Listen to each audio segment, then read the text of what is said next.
The year was 2319, and humanity had spent the last 90 years trying to be polite.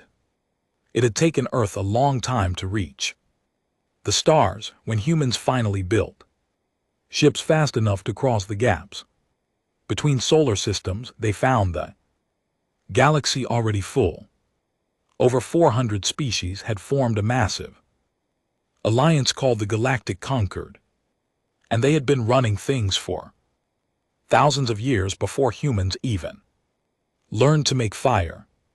So when Earth asked to join, the Concord said yes, but in the same way a group of adults might let a small child sit at their table. They smiled, they nodded, they didn't take humans seriously, and humans for the most part accepted it. They kept their heads down, traded fairly, followed the rules, and slowly built a small but steady presence across the galaxy.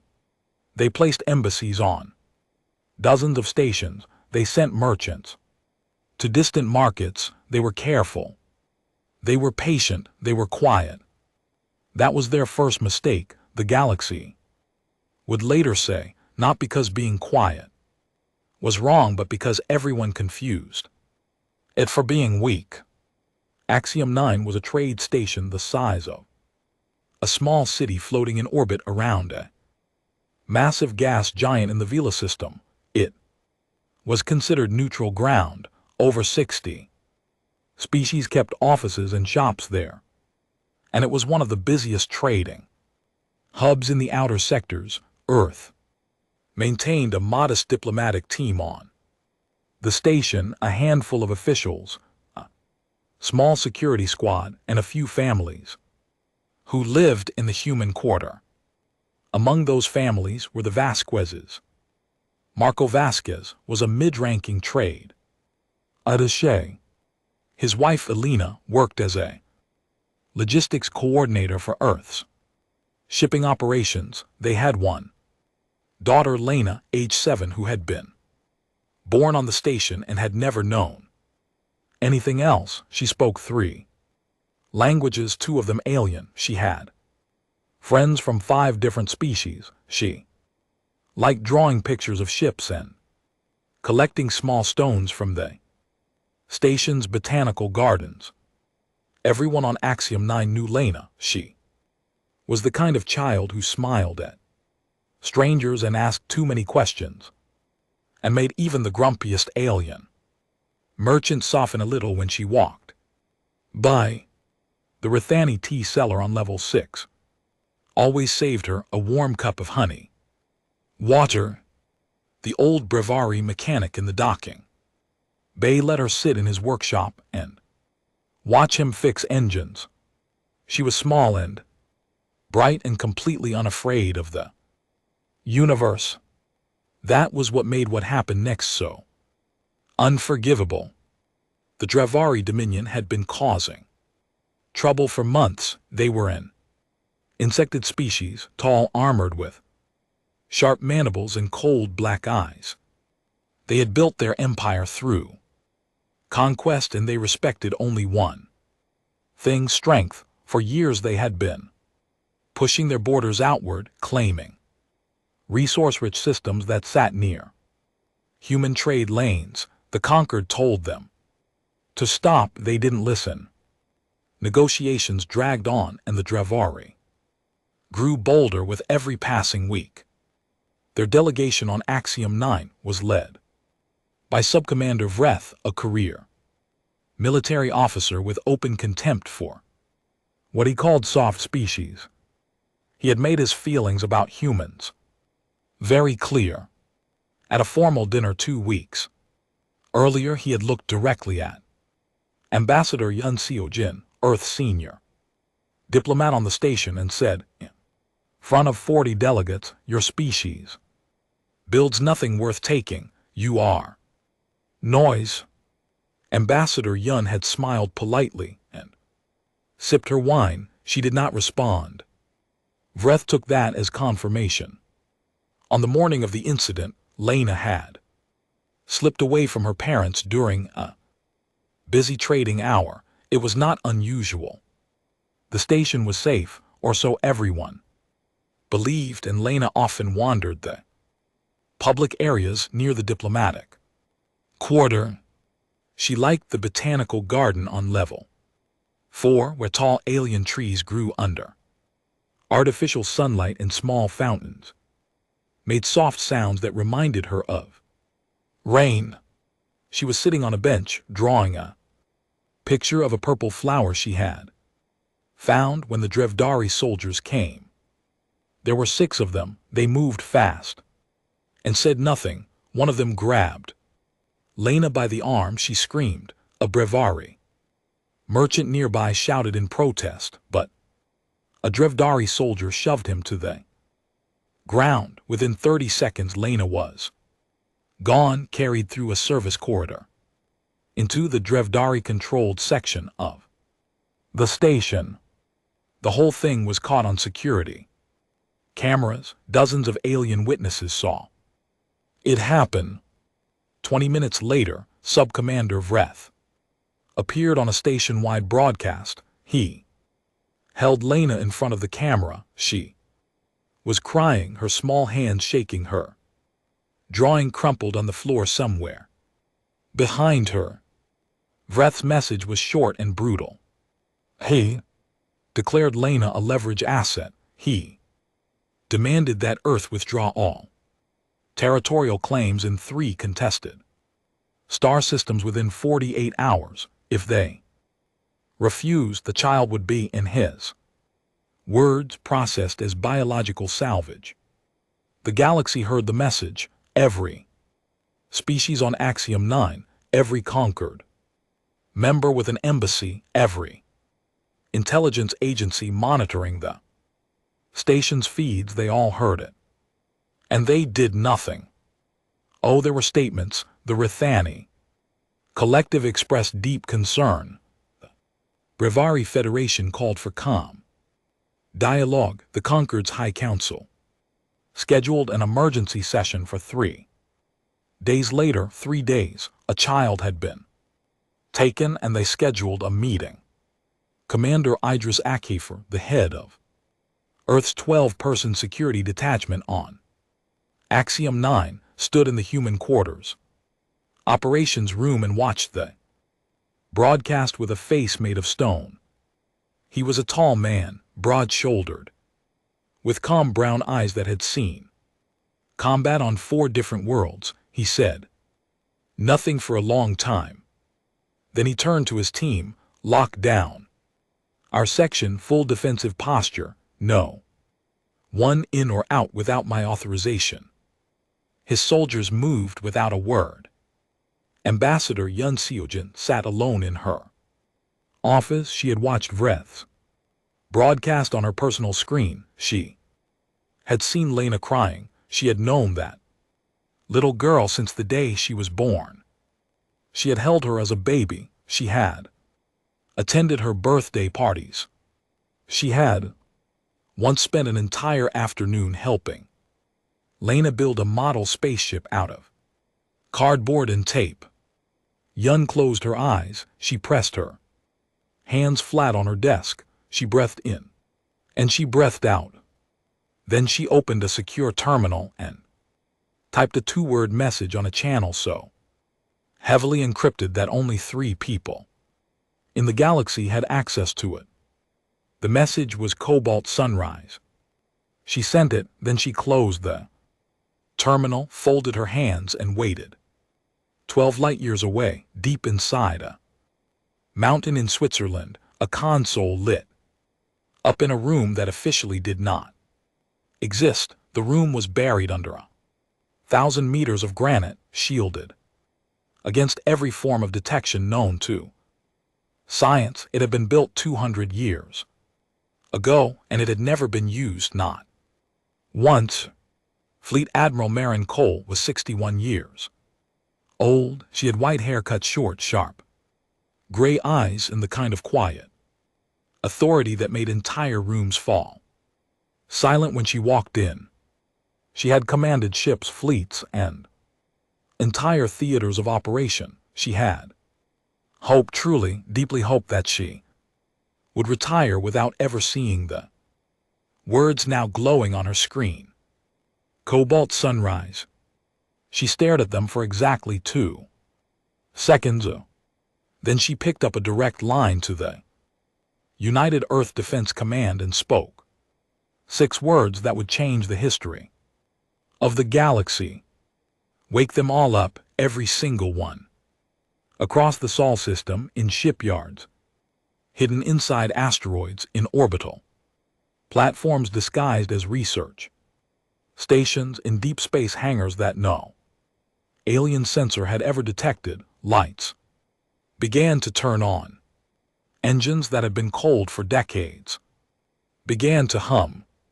Crews who had trained their entire lives for a day they hoped would never come received a single coded ping on their personal devices. The message was the same for all of them. HFY active. Report immediately. And on Axiom 9, in a small locked room, in the Dravari section, a 7-year-old girl clutched a stuffed rabbit to her chest and whispered to it, "Don't be scared, someone will come." She was right. Everyone was coming. The first thing the galaxy noticed was the silence. It started small. A human cargo ship scheduled to dock at a Brevari trading post simply changed course without explanation. A diplomatic call between Earth's embassy on Rithani Prime and the local government was cancelled, no reason given. A human news network that broadcast across 40 systems went off the air mid-sentence.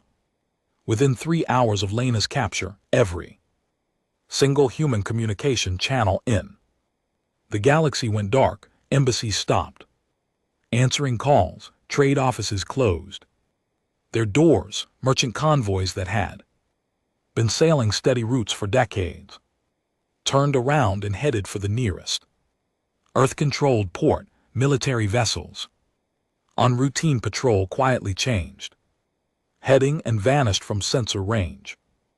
It was as if every human in the galaxy had taken a single collective breath and held it. On Axiom 9, the change was immediate and unsettling. The human quarter, normally a lively place full of music and cooking smells and children playing, went completely still. Blast shutters lowered over windows, doors sealed. The corridor, lights dimmed to a low, cold blue. Commander Okafor's security team stood at the entrance, checkpoints in full tactical gear, visors down, weapons visible. They spoke to no one. They looked at no one. They simply stood. They're like statues carved from iron. Alien residents of the station began to whisper. "What are they doing?" a Brevari merchant asked a colleague. "Nothing," his colleague replied. "That is what worries me." Subcommander Vreth noticed the silence, too, but he interpreted it differently.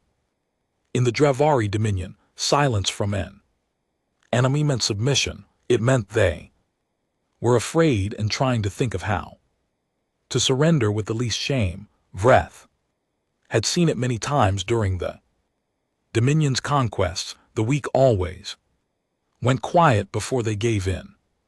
He smiled or made the closest expression his mandibles allowed and decided to press harder.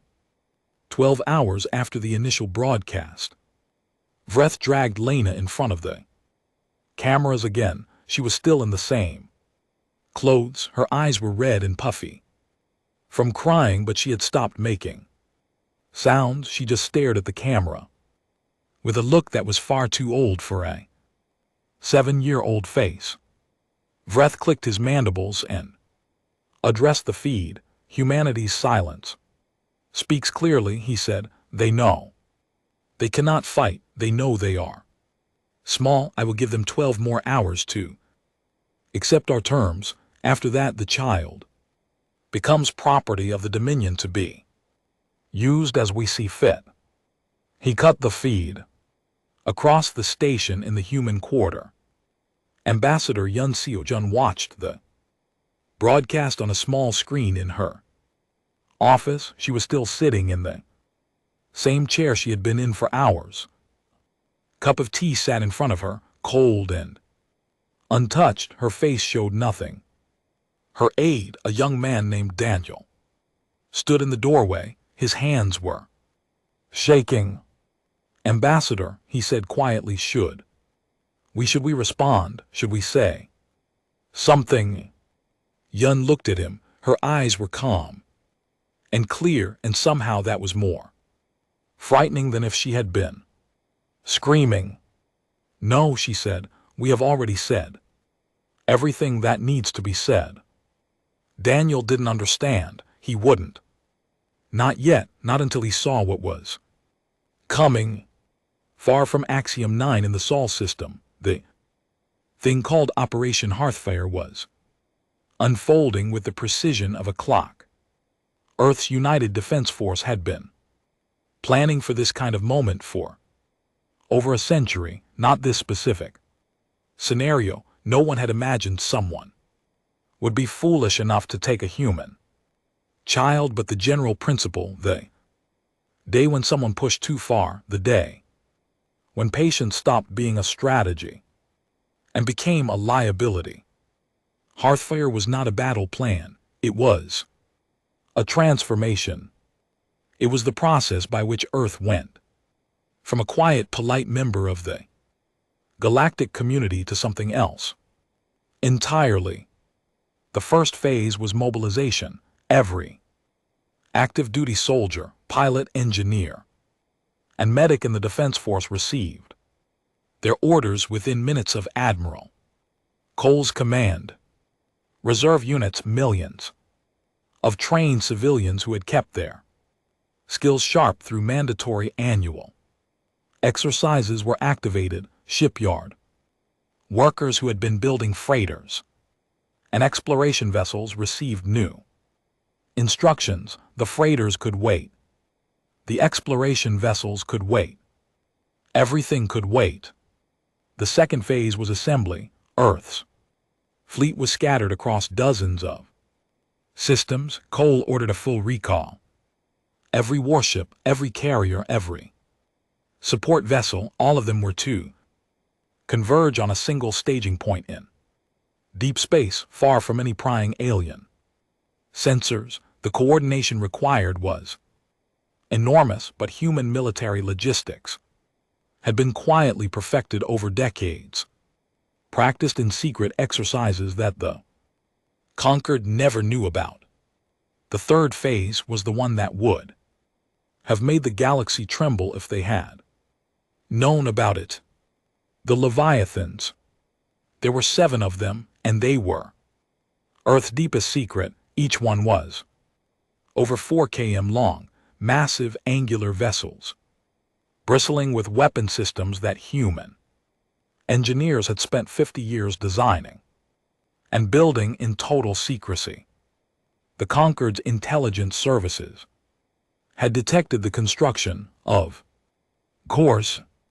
It was hard to hide something that big, but human diplomats had explained them away as orbital construction platforms, civilian projects, industrial infrastructure. The Conquered had believed them.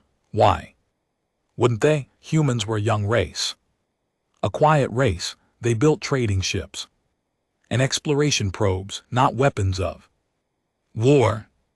That was what everyone thought. Inside the Leviathans, crews that had trained in simulation for years stepped aboard their actual ships for the first time. Engine cores that had never been fired beyond testing levels roared to life. Weapon systems ran through automated checks and reported ready. Navigation computers plotted coordinates to the Velen system.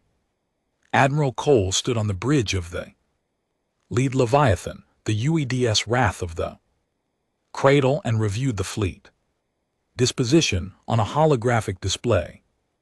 212 warships, 47 support vessels, 18 fighter carriers, 7 Leviathans. It was the largest military force humanity had ever assembled, and it had come together in under 10 hours. Her flag captain, a sharp-eyed woman named Tors, approached with a data pad. "Ma'am, the conquered High Council has sent a message. They're requesting a status update on Earth's military movements. Several species have detected our ship recalls and are asking questions." Cole took the data pad and read the message. It was full of careful, diplomatic language, polite requests, gentle inquiries, expressions of shared concern. It said a lot of words without actually saying anything useful. She typed a single sentence in reply. "You had 12 hours to retrieve our child. You chose to watch, remember that." She handed the data pad back to Tors. "Send it on all conquered diplomatic frequencies. I want every species in the galaxy to read it." Tors hesitated for just a moment. "That's going to cause a panic, Admiral." "Good," Cole said. On Rethani Prime, the ancient seat of the galaxy's oldest telepathic civilization, Ambassador Salinvar felt something he had never felt before. The Rethani could sense the emotions of other species at great distances. It was their gift and their curse. They had read the emotional signatures of hundreds of civilizations across thousands of years: fear, joy, anger, grief, love, hate. They had felt it all. But this was different. Salinvar stood in the great sensing chamber, a vast domed room designed to amplify telepathic reception across light years, and he listened to what was radiating from human space. It was not panic, it was not confusion, it was not even anger, not in the way he understood anger, which was hot and wild and reckless. This was cold, this was focused. This was an emotion so controlled and so compressed that it felt like a physical weight pressing against his mind. It was rage, yes, but rage that had been folded in on itself 1,000 times until it became something harder than steel. He staggered and gripped the railing. His aide rushed forward. "Ambassador, what is it? What do you sense?" Salinvar looked at him with wide, frightened eyes. In 400 years of life, he had never been afraid of an emotion before. "I have made a career of reading species," he whispered. "I have studied the hearts of conquerors and the minds of saints. I have felt empires rise and fall." He swallowed. "I have never felt anything like what is coming from them right now." His aide stared at him. "What do we do?" Salinvar straightened up. His voice was thin. "We stay out of their way, and we pray they remember that we were not the ones who took their child." On Axiom 9, night cycle fell over the station. The lights dimmed. The corridors grew quiet. Most species retreated to their quarters, unsettled by the tension that hung in the air like a living thing. In the Drev Ari section, Lena sat on a cold metal floor in a room with no windows. Her stuffed rabbit was pressed tightly against her chest. The Drev Ari guards outside her door clicked and buzzed to each other in their own language, a sound like knives scraping together. She was hungry, she was scared, she wanted her mother. But somewhere deep inside her 7-year-old heart, in the place where children keep the things they believe most fiercely, she held on to one simple truth. Her people were coming. She didn't know about the ships. She didn't know about the Leviathans or Operation Hearthfare or the 200 warships, now screaming through faster than light. Space toward her. She didn't know that an entire civilization had woken up and pointed itself in her direction like an arrow drawn back on a bow. She just knew the way children know things, that someone would come. And across the dark and silent void, between the stars, 200 warships burned toward her like falling angels. Estimated time of arrival, 9 hours. 36 hours had passed since a 7-year-old girl was torn from a garden bench, and the galaxy was beginning to realize that something terrible was about to happen. Not terrible for Lena Vasquez, terrible for everyone else. On Axiom 9, the alien delegations had spent the last day in a state of growing unease. The Brevari had closed their trade offices. The Tahari sealed their embassy and posted armed guards. Even the Rithani, who prided themselves on calm above all things, had quietly begun evacuating non-essential personnel to ships docked in the outer ring. Nobody said the word war out loud, but everyone was thinking it. Subcommander Vreth, however, was not worried. He had contacted the Dravari homeworld and received exactly the answer he expected. The High Command was sending reinforcements, 80 additional warships to join the 30 already stationed in the Velen system, 110 Dravari vessels in total. It was an overwhelming force, more than enough to make any species think twice. Vreth stood in his command center on the station and felt satisfied. The humans had gone quiet. The Conquered was doing nothing as usual. In a few more hours, Earth would accept his demands, and the Dravari would gain 3 resource-rich systems without firing a single shot. He would be promoted. Perhaps he would even be given a colony to govern. He allowed himself a moment of pride. This had been easy. Then his sensor officer screamed. It was not a shout or an exclamation. It was a scream, raw and involuntary, the kind of sound a person makes when their mind cannot process what their eyes are seeing. Sub-Commander, the officer gasped. Mandibles clicking wildly. FTL. Signatures massive they are. I cannot. He turned from his console with something very close to terror on his insected face. Everywhere they are. Everywhere. Vreth strode to the sensor display and looked. For 3 full seconds, he did not move. The display showed the Velen system, the gas giant, the station, the 30 Dravari warships in their patrol formation, and then appearing all at once across every sector of the system like stars. Being born were the signatures. Over 200 of them. They dropped out of faster than light. Travel in perfect unison, not staggered, not scattered, not in ragged groups. The way most fleets arrived after a long jump, they appeared simultaneously, as if a single hand had placed them on the board like chess pieces. The formation was a perfect sphere, centered on Axiom 9, enclosing the station and every Dravari ship within it. And then the Leviathans arrived.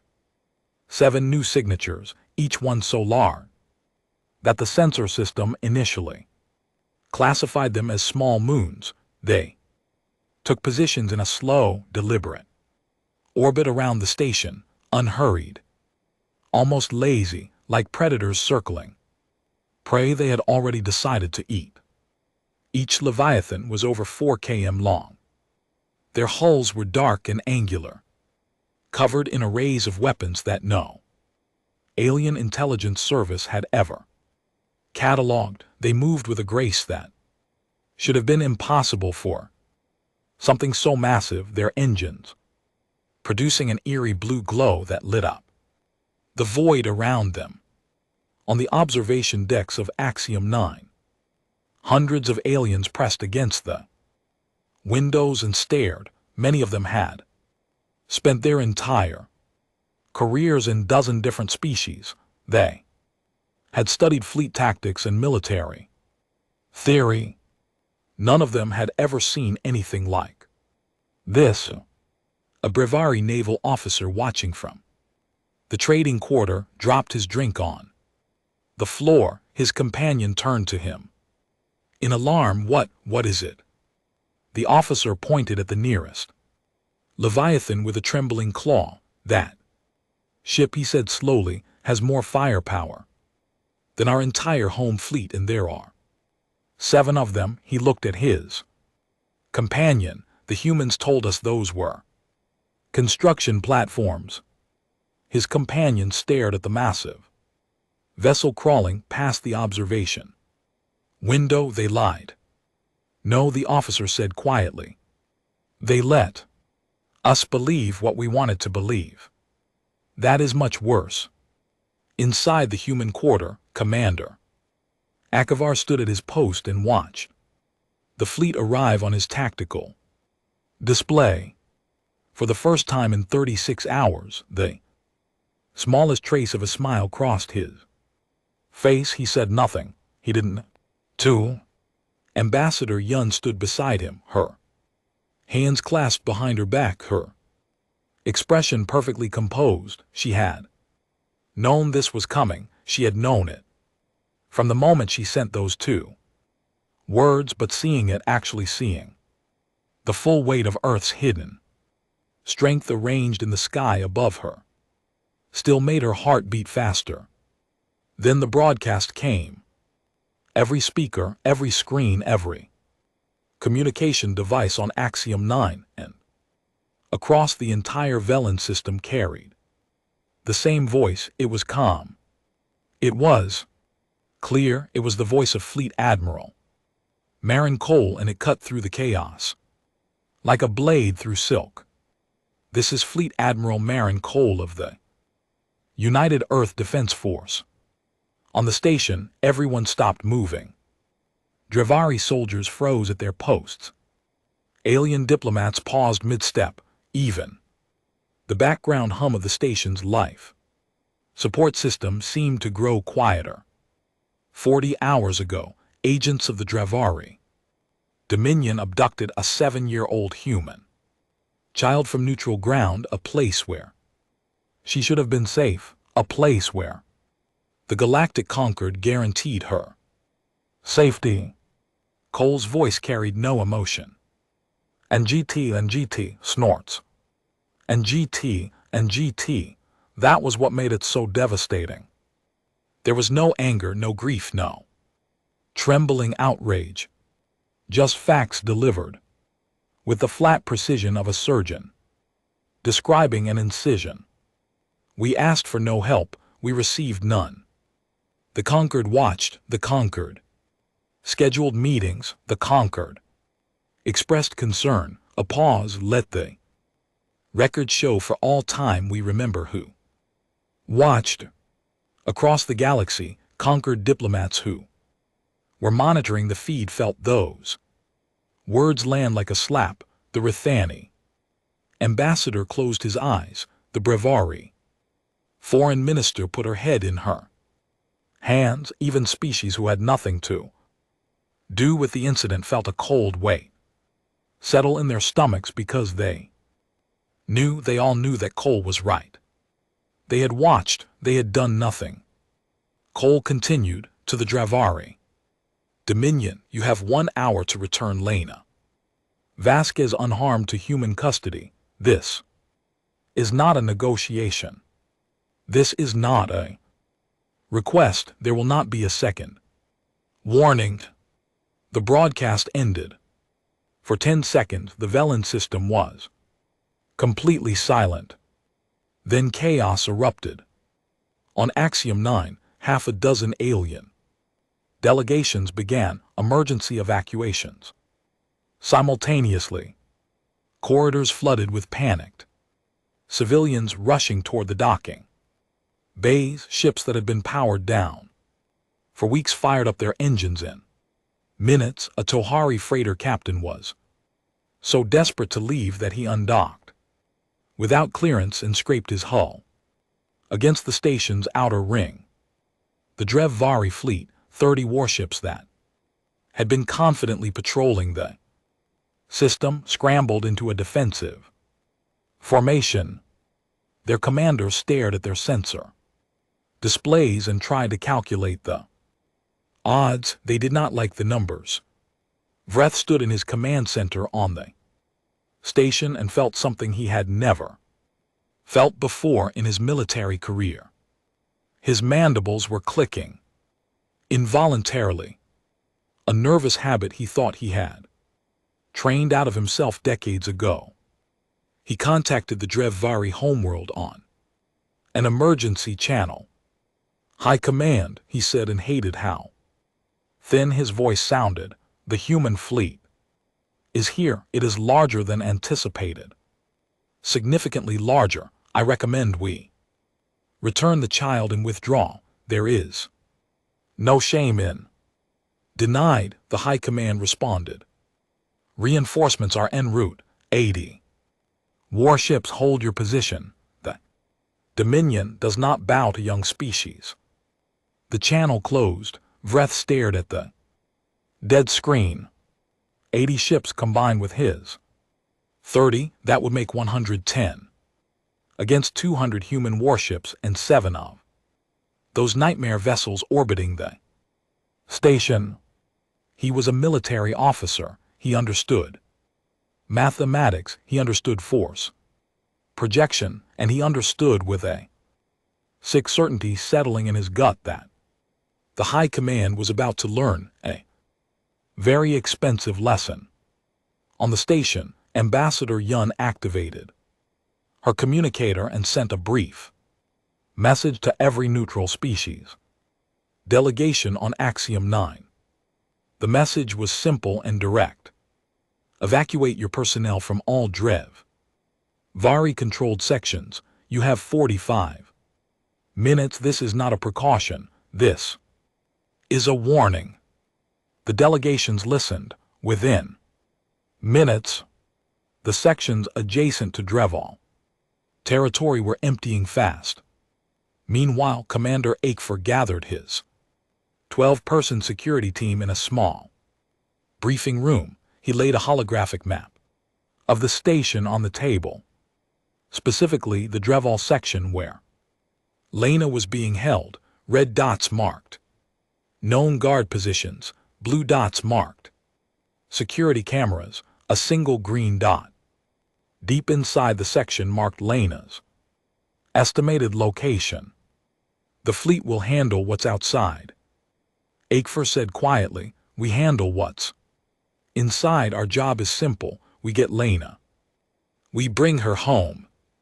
He looked at each of his soldiers. They looked back with steady eyes.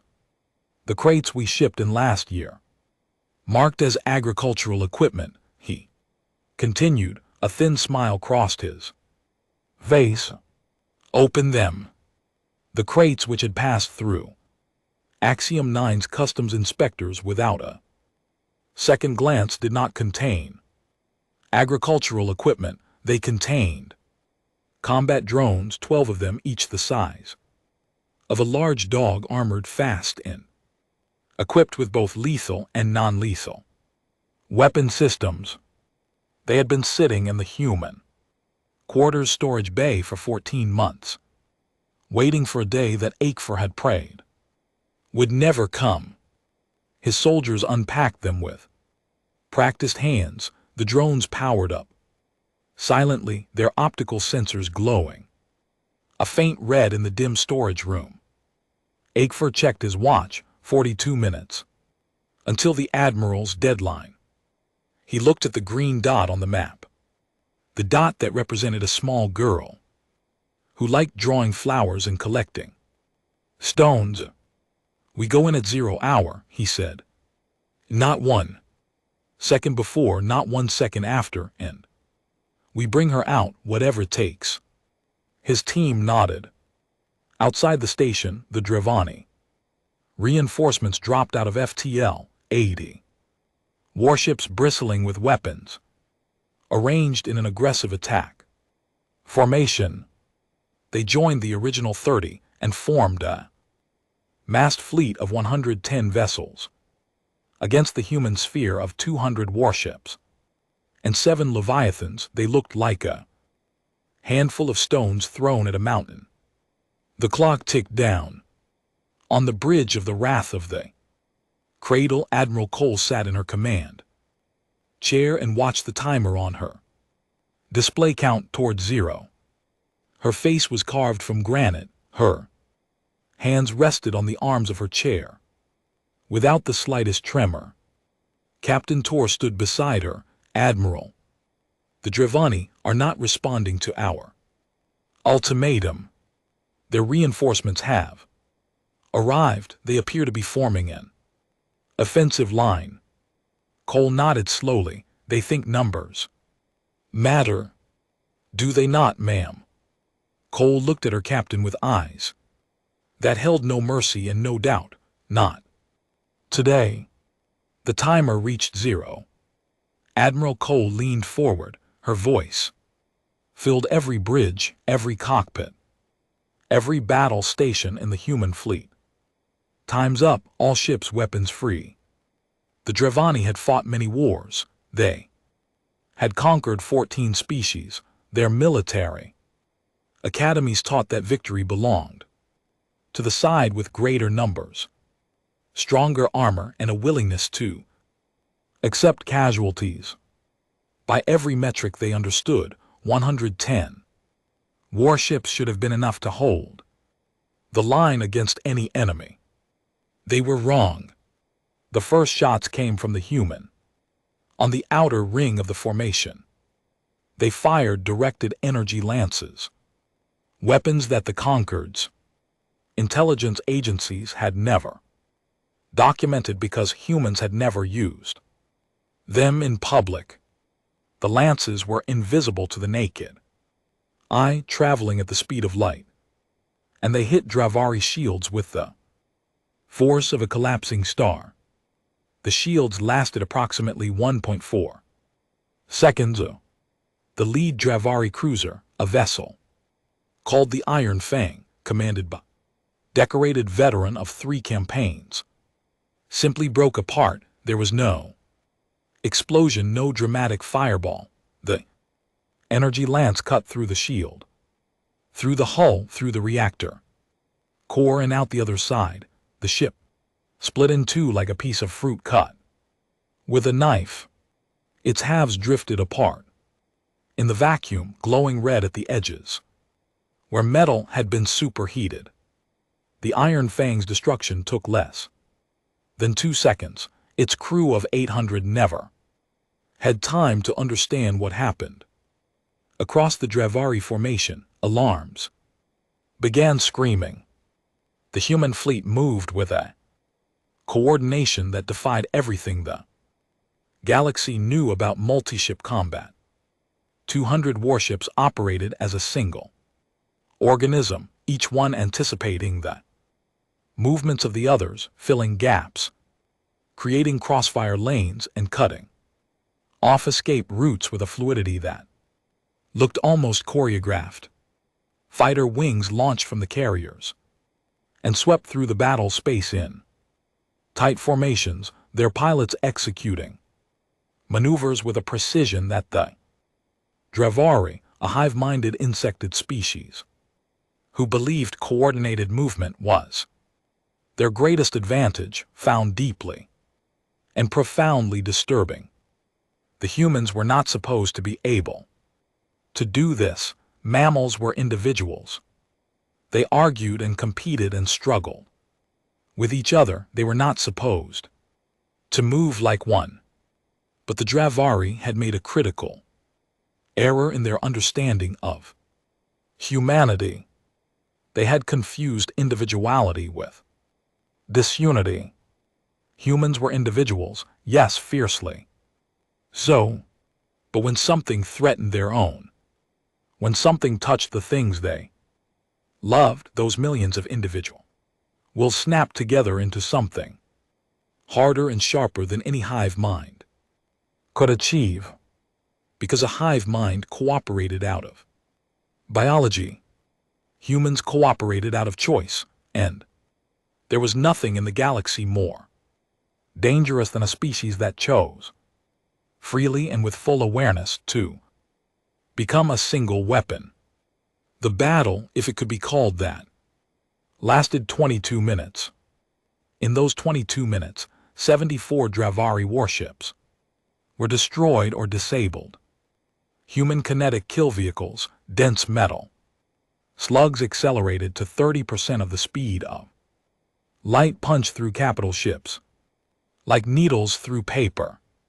Electronic warfare suites blinded Dravari sensors and scrambled their communications, leaving individual ships unable to coordinate or even identify where the attacks were coming from. Dravari fighters launched in desperate waves and were cut apart by human interceptors before they could form up. The 7 Leviathans did not fire a single shot. They didn't need to. The conventional fleet handled everything.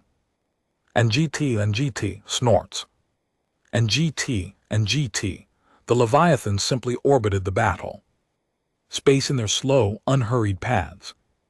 Their weapons arrayed dark there, massive silhouettes visible against the glow of the gas giant. They were a message, a promise, a statement that said very clearly, this is what we can do without even trying. Imagine what happens if we actually try. A Navy military analyst watching a sensor feed from a fleeing merchant ship would later describe it in a report that became famous across the Concord. The humans fought with the precision of a surgeon and the patience of a predator. They did not waste ammunition. They did not pursue the fleeing. They did not target escape pods. They simply dismantled the Drev Navy fleet with the calm efficiency of someone taking apart a machine they had built and understood completely. At the 17-minute mark, the remaining Drev Navy ships broke formation and ran. 36 vessels, many of them damaged, turned and fled toward open space at maximum speed. The human fleet let them go. Not a single pursuing shot was fired. Admiral Cole watched them run on her tactical display and said nothing. Captain Torres glanced at her. Ma'am, should we pursue? No, Cole said. Let them carry the message home. Living witnesses are more useful than dead enemies. While the space battle raged outside, a different kind of fight was happening. Inside Axiom 9, Commander Akafer moved through the station's corridors like a ghost. His 12 soldiers and 12 combat drones advanced in perfect silence through service tunnels and maintenance shafts, bypassing the main corridors where Drev Navy patrols still walked. They had memorized the station's layout down to every air vent and power conduit. Akafer had spent 14 months studying the station, learning its bones, planning for a day he hoped would never come. Now that day was here, and he was ready. They reached the outer perimeter of the Drev Navy section at exactly 0 hour. The same moment the fleet opened fire. Outside, it was not a coincidence. Timing was deliberate. The space battle would draw every Dravari officer's attention outward toward the windows and sensor screens, away from the corridors and doors.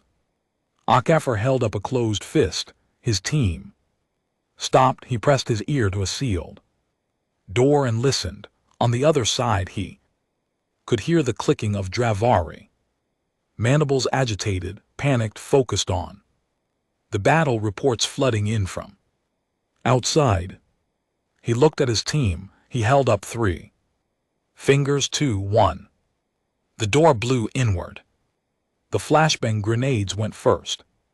Devices specifically calibrated for multi-species environments.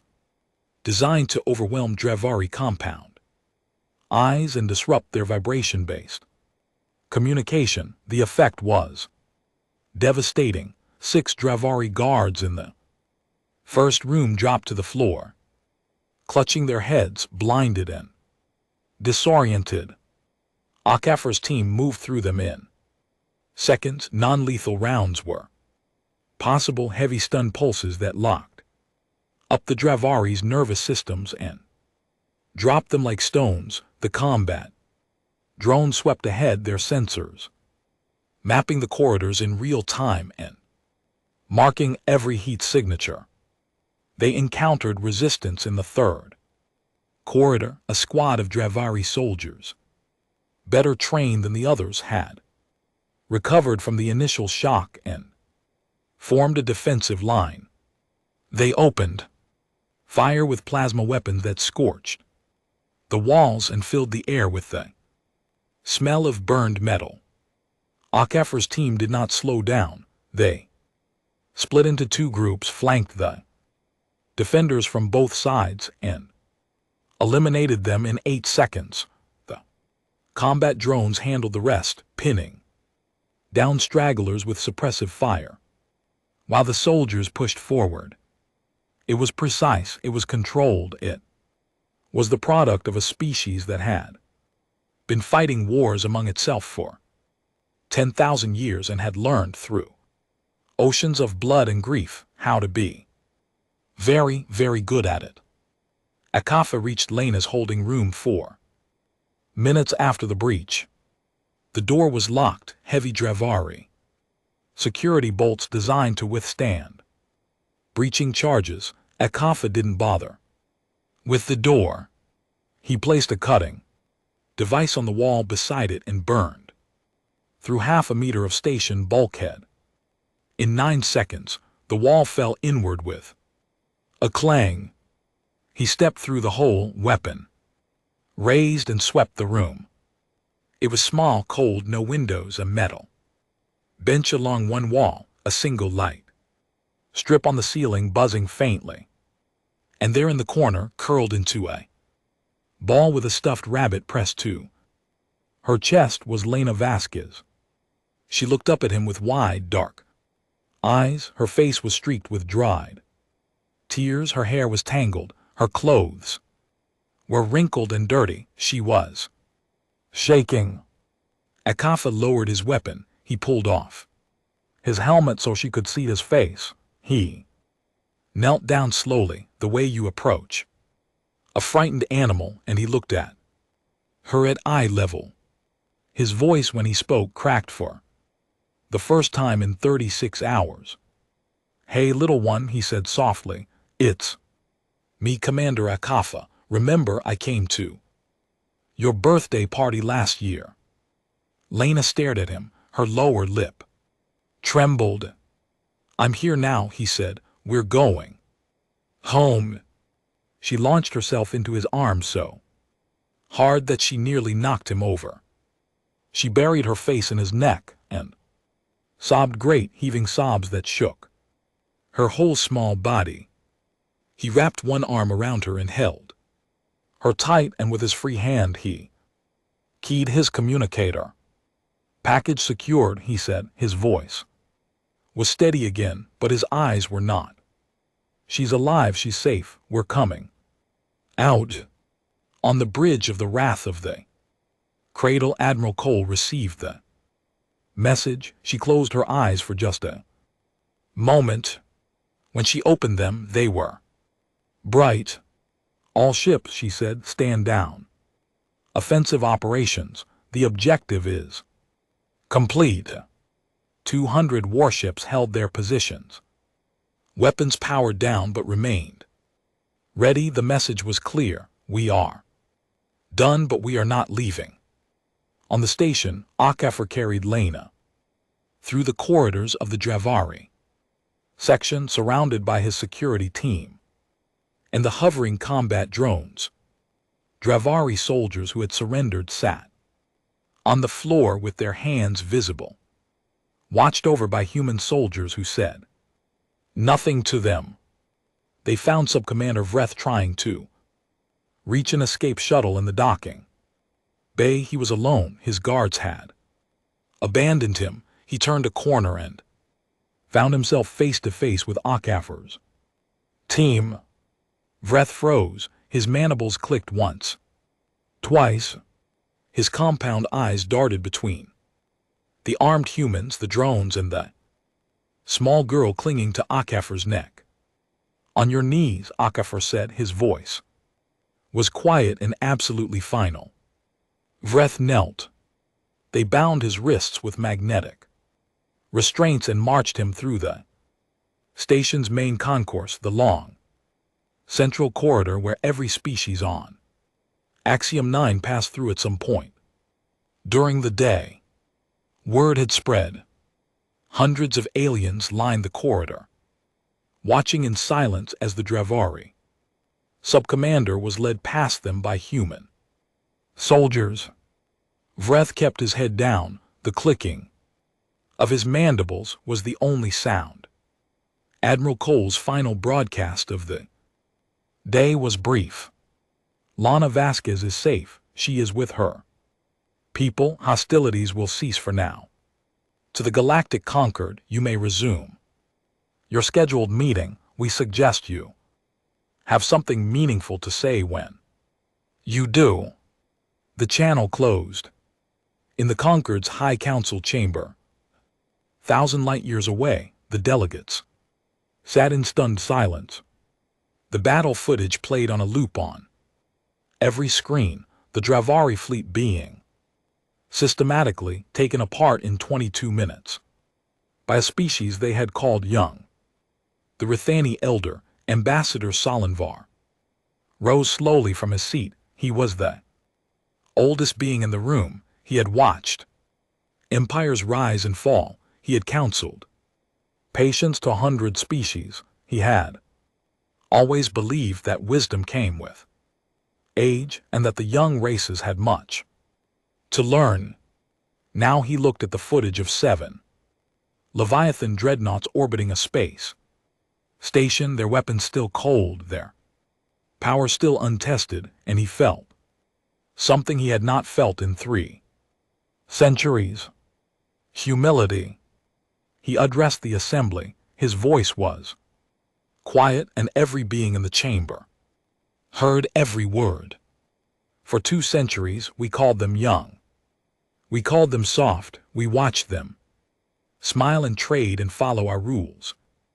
And we believed we understood them." He paused. "We were wrong. They were not young. They were not soft. They were simply patient, and we have just seen what happens when their patience ends." Nobody spoke. "Let the record show," Salinvar continued, "that today a species we dismissed rescued their child with a fleet we never knew they had, using weapons we cannot understand, with a coordination that should not be possible, and then they stopped. They could have kept going. They chose not to." He looked around the chamber, meeting every pair of eyes. "That restraint is what frightens me most of all." The galaxy did not return to normal. After the Valen incident, it could not. Normal had been built on an assumption that humans were small, young, and harmless, and that assumption was now ash. In the first week, every major intelligence agency in the Concord published emergency assessments. The reports varied in length and detail, but they all arrived at the same conclusion. Humanity had been hiding the true scale of its military capability for at least 50 years. The 7 Leviathan dreadnoughts alone represented a weapons technology that no other species could match. The coordination of the fleet, 200 warships acting as one body, suggested training programs and communication systems that were decades ahead of anything in the Concord's databases. And the most unsettling part, every report agreed, was this: the Leviathans had not fired whatever Earth's true ceiling of power was. The galaxy had not seen it, not even close. The Dravari Dominion collapsed from the inside.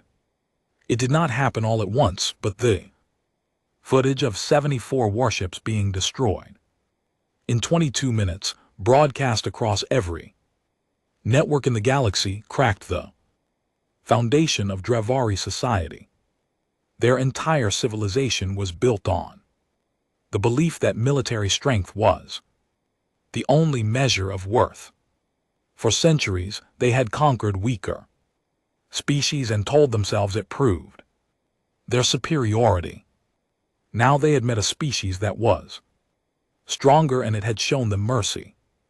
That mercy was harder to bear than defeat. A loss in battle could be avenged, a loss in battle where the enemy chose to stop, where the enemy could have destroyed every ship, every colony, every egg chamber on the home world, and instead simply held its fire. That was something the Dravari did not have a framework to understand. Within a month, the Dravari High Command was overthrown. The generals who had refused Vreth's request to return Lena were dragged from their chambers by their own officers. A new government formed, led by pragmatists who understood that the old way of thinking had nearly led their species to extinction. The new Dravari leadership contacted Earth within days. They asked for terms. Earth's terms were unusual. There were no territorial demands, no military concessions, no humiliating treaties or forced disarmament. Instead, Earth asked for one thing: reparations. And the reparations were not to be paid to Earth's government or military. They were to be placed in a trust fund in the name of Lena Vasquez, to be used for her education, her welfare, and her future. The symbolism was deliberate. The Dravari had taken a child to gain 3 star systems. Now they would pay for that child's schooling. Every credit they transferred would be a reminder not of their military defeat, but of the small, frightened girl who had been treated as a bargaining chip. The Dravari agreed without negotiation. They understood the message. Subcommander Vreth was tried by a joint human Dravari tribunal on Axiom 9. The trial was short. The evidence was clear. He was convicted of kidnapping, violation of neutral territory, and crimes against a protected civilian. The Dravaris wanted to execute him. According to their own traditions, Earth declined. Instead, Wrath was sentenced to spend the rest of his life on a human-run rehabilitation station, where he would study human history, human art, and human culture until, in the words of the sentencing judge, he understood what he tried to destroy. It was, many observers noted, punishment far worse than death for a Dravari warrior. The galactic conquered underwent its own reckoning, slower and more painful. Admiral Cole's words, "We remember who watched," became the most quoted sentence in galactic diplomatic history. It was studied in universities. It was debated in councils. It was whispered in corridors by diplomats who had once felt comfortable in their neutrality and now felt something they were not used to, feeling shame. Because the truth was simple and no amount of diplomatic language could hide it. A child had been taken in plain sight on neutral ground from a station that the conquered guaranteed was safe. And the conquered, 400 species, thousands of warships, countless diplomats and officials and bureaucrats had done nothing. They had scheduled a meeting. They had expressed concern. They had waited. And a single species alone had gone and taken her back. Several elder races moved quickly to repair the damage. The Rathani collective, whose ambassador Saul in Var had become the unexpected voice of galactic conscience, proposed a series of reforms to the Concord's emergency response protocols. No more 3-day waiting periods for crisis sessions, no more careful neutrality when civilians were in danger. If a child was taken, if innocents were threatened, the Concord would act immediately and with force. The reforms passed unanimously, which surprised nobody. Voting against them would have been political suicide. But Earth was not satisfied with reforms. Reforms were words on paper, and humans had learned through centuries of their own history that words on paper meant nothing without the will to enforce them. Ambassador Yun Seojin, who had sat in silence through the entire crisis and emerged as one of the most respected diplomats in the galaxy, was appointed Earth's first representative to a new initiative, the Terran Compact. The compact was simple. It was not a trade agreement or a military alliance or a political bloc. It was a single promise. Any species that joined agreed to the immediate defense of civilians, especially children, in any conflict anywhere, without waiting for permission, without consulting councils, without scheduling meetings. 13 species signed in the first week. Within a year, that number reached 40. Within 5 years, over 100 species had joined, including in a move that shocked everyone, the reformed Drevari Dominion. It was the first interspecies treaty written by humans that others lined up to sign, and it changed the moral architecture of the galaxy.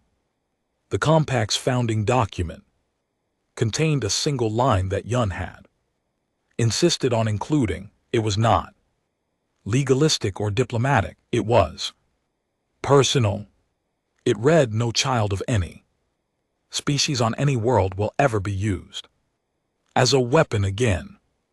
Fleet Admiral Marin Cole retired 6 months after the Velen incident. She had served Earth for 38 years, and she was tired not of the work but of the weight. She had carried the secret of Hearthfire for over a decade. She had built the Leviathans, trained the crews, and prayed every night that she would never have to use them. When the moment came, she had not hesitated, but she had felt every second of it. Her retirement ceremony was held at Defense Command headquarters in Geneva. It was attended by military leaders from 12 species, a first in galactic history. When it came time for her to speak, she stood at the podium in her dress uniform, her white hair bright under the lights, and she spoke plainly. "People have asked me why we built the fleet, why we spent 50 years and more money than I can count building weapons we hoped we would never use." She paused. "The answer is not complicated. We built them because we have children, because we have people we love, because somewhere in the universe there will always be someone who looks at something small and sees something to take." She looked out at the crowd, human and alien faces alike, all watching her. "We are not a violent species. We do not want war. We did not reach the stars because we wanted to conquer them. We reached the stars because we were curious, because we wanted to see what was out there, because we dreamed of something bigger than ourselves." Her voice hardened just slightly. "But we will burn the galaxy to its foundations before we let anyone touch our children. That is not a threat. That is not a policy. That is who we are." She stepped down from the podium. The room was silent. Then one by one the Assembled leaders rose to their feet. Humans first, then Rithani, then Brevari, then Dravari, every species in the room stood for her. It was the only standing ovation in the history of the United Earth Defense Force. Commander Idris Akeffer was promoted to colonel, but he requested reassignment to a quiet border post far from the politics and attention. He was not a man who wanted fame. He was a soldier who had done his job, and he wanted to go back to doing it quietly. Before he left Axiom 9, Lena Vasquez gave him a drawing. It showed two stick figures, one tall, one small, holding hands. Around them were stars, crudely drawn but unmistakable, at the top in the shaky handwriting of a 7-year-old were the words, "Thank you for finding me." Akeffer folded the drawing carefully, placed it in his breast pocket, and wore it there every day for the rest of his career. The Vasquez family was offered the chance to live anywhere on Earth or on any human station in the galaxy. Marco and Elena chose a small coastal town in southern Portugal, where the air smelled like salt and the sound of the ocean filled every room. They wanted Lena to grow up somewhere quiet, somewhere safe, somewhere far from the politics of the stars. Lena went back to school. She made friends. She still drew pictures of ships. She still collected stones. Galaxy knew her name, but she did not know the galaxy, not yet. She was 7 years old, and she wanted to be a marine biologist. The Rithani ambassador, Salinvar, visited Earth once, several months after the incident. He traveled to Portugal, personally carrying a small package. He found the Vasquez home on a narrow street overlooking the Atlantic and knocked on the door. Lena answered. Salinvar was tall and thin, with silver skin and large dark eyes that reflected light like polished glass. He knelt down slowly with the careful grace of a very old being and held out the package. "This is for you," he said, "from my people to yours." Lena opened it. Inside was a stuffed rabbit, not a replacement for the one she still had, but a new one made from Rithani silk that shimmered faintly in the sunlight. Its eyes were made from tiny crystals that changed color when you tilted them. Lena looked at it, then looked at Salinvar. She smiled a wide, bright, completely unself-conscious smile and said, "It's beautiful. What's its name?" Salinvar, who had counseled emperors and shaped the fate of civilizations, found that he had no answer prepared. He thought for a moment. "Perhaps you should name it," he said. "I'll call it Star," Lena said, and she hugged it to her chest right there in the doorway, and Salinvar felt through his telepathic senses something radiating from this tiny human child that he had never expected. Not fear, not trauma, not anger. Kindness, simple, unbroken kindness. After everything that had been done to her, her heart was still open. He bowed to her, a full formal bow, the deepest sign of respect in Rithani culture, and when he straightened up, his eyes were wet. Years later, Lena stood on the observation deck of a new space station, the successor to Axiom 9, larger and better, and built with contributions from 60 species. She was 15 now, tall for her age, with her mother's dark eyes and her father's quiet confidence. She leaned against the railing and watched the stars. A small alien girl, a Brevari child, barely 4 ft tall, with soft blue fur and wide nervous eyes, approached her slowly. The Brevari were a timid species, often bullied by larger races, and this Child clearly expected to be ignored or brushed aside. Lena turned and smiled at her. "Hi," she said. "I'm Lena. Want me to show you around?" The Brevari girl blinked in surprise, then nodded shyly. They walked together down the corridor, the human girl pointing out windows and explaining which stars were which, the alien girl listening with growing wonder. Behind them, a Brevari diplomat watched. From the far side of the concourse, he was young, born after the incident. Raised in the reformed Dominion, he did not look away in anger. He looked away in something quieter and more complicated. Respect perhaps, or gratitude, or the simple, heavy understanding that the universe is shaped not by the species that fight the hardest, but by the ones that, after fighting, choose to be kind. The galaxy had asked many times in the years since the Velen incident why humans protected their young so fiercely, why they had built secret fleets and hidden weapons and prepared for decades, all to keep their children safe. Why a single 7-year-old girl had been enough to wake a sleeping giant. The answer was always the same, and it was always simple. Because they remembered what it was to be small.